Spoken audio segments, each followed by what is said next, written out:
Now, let me tell you something. My story is pretty well known now.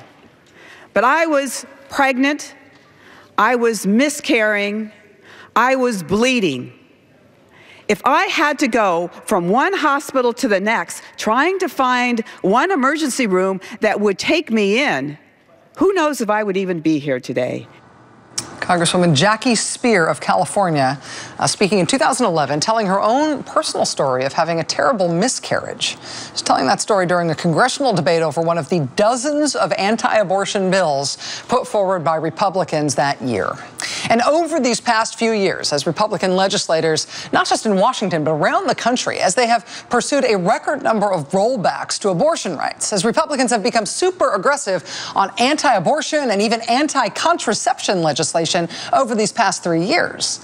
The other legislative phenomenon that has gone along with that is women legislators starting to tell very, very personal stories in legislatures, in a public context, trying to hold off these new restrictions by talking about what they themselves have been through as women.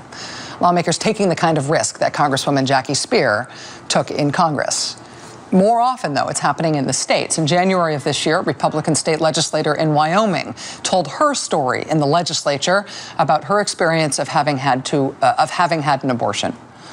In Wisconsin, in June, a Democratic state rep named Mandy Wright, she began her remarks on the House floor by apologizing to her mom and dad for the story that she was about to have to tell.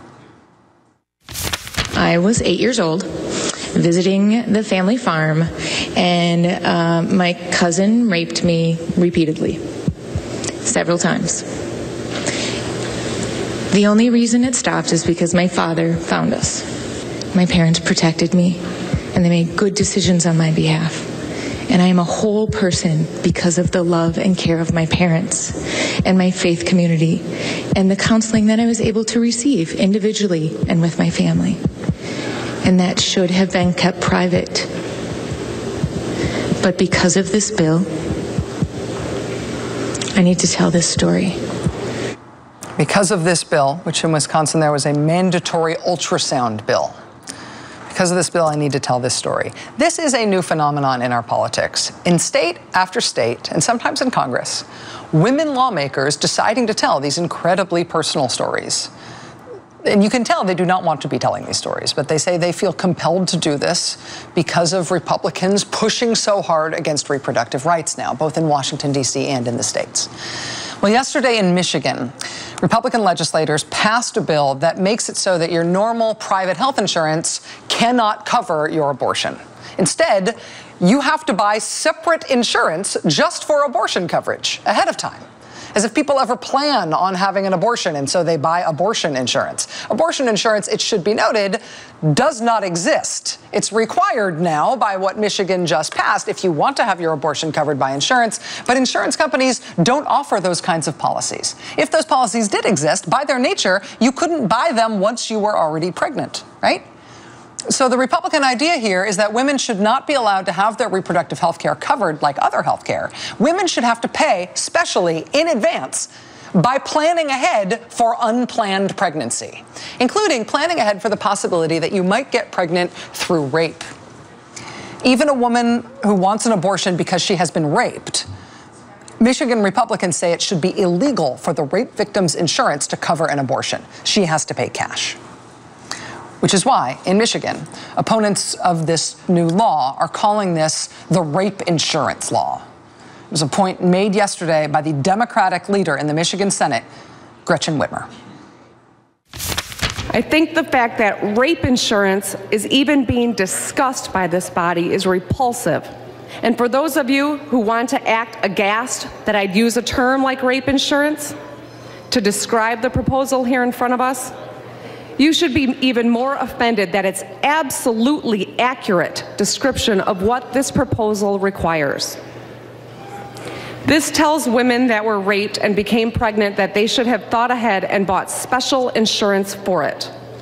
By moving forward on this initiative, Senate Republicans want to essentially require Michigan women to plan ahead and financially invest in health care coverage for potentially having their bodies violated and assaulted. And she was just getting going. The stunning turn in Senator Whitmer's floor speech happened when she decided essentially to set aside her prepared remarks and to tell her own very personal story. So I'm about to tell you something that I've not shared with many people in my life.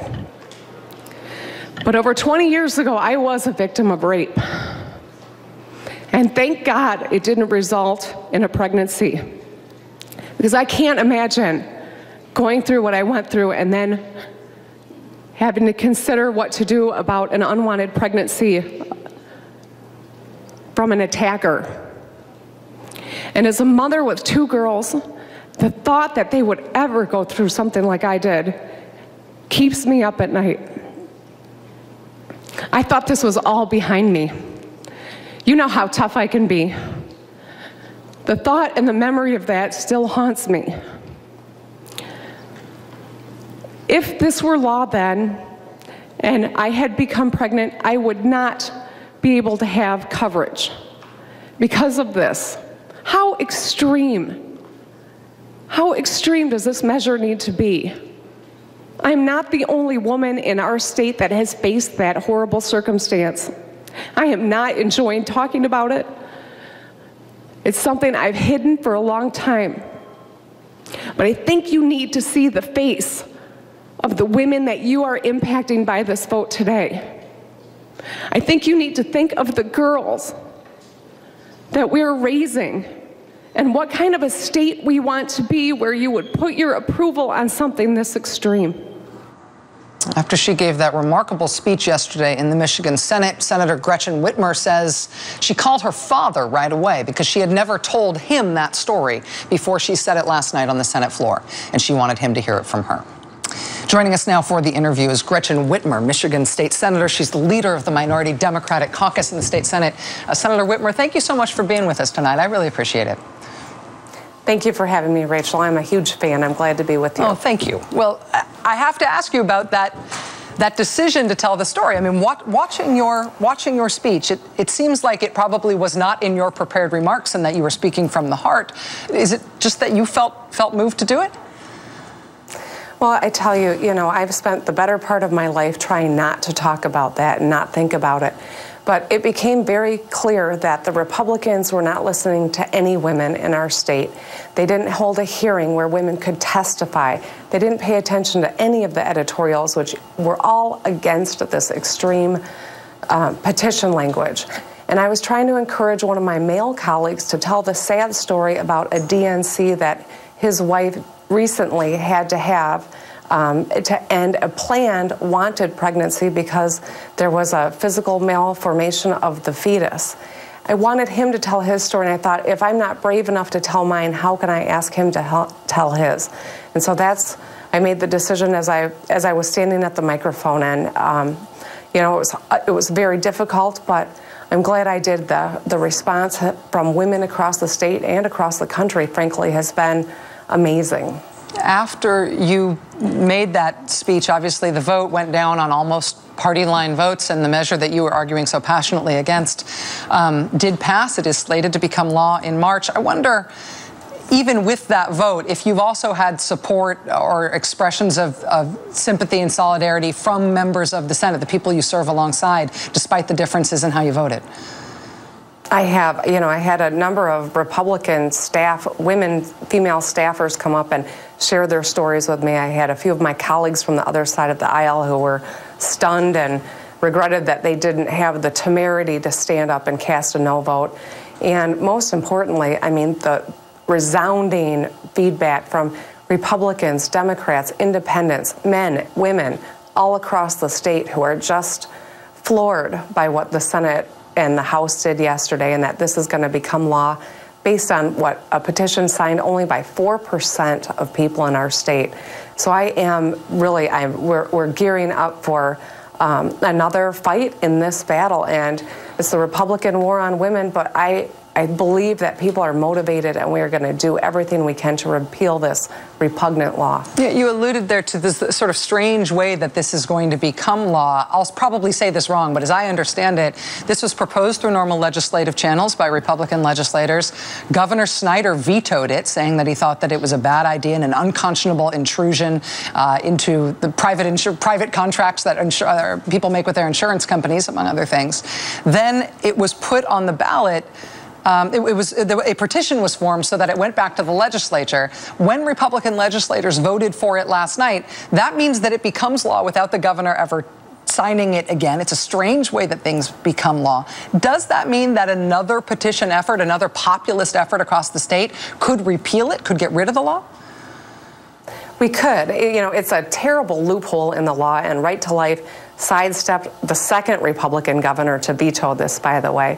They sidestepped a vote of the people by getting the legislature to put their stamp of approval on it within 40 days of when they certified the signatures. And so now it's incumbent on us to actually go to a vote of the people. I'm going to introduce legislation immediately to repeal this, but considering the makeup of the legislature, I'm not optimistic that we'll get it through, but I am optimistic because I know the people of this state are robustly against this legislation, and I believe if we go to the ballot, we can win. But it's a heavy lift, and we've got a big fight on our hands. Senator Gretchen Whitmer, Michigan State Senator, leader of the Democrats in the Senate. I can't imagine how difficult it was to do what you did last night, but I hope that the national response of just sort of respect and awe for what you did is at least some comfort in what I'm sure is a very difficult time. Thanks for being here tonight. Thank you, Rachel. I appreciate it. All right, we'll be right back. When does your work end?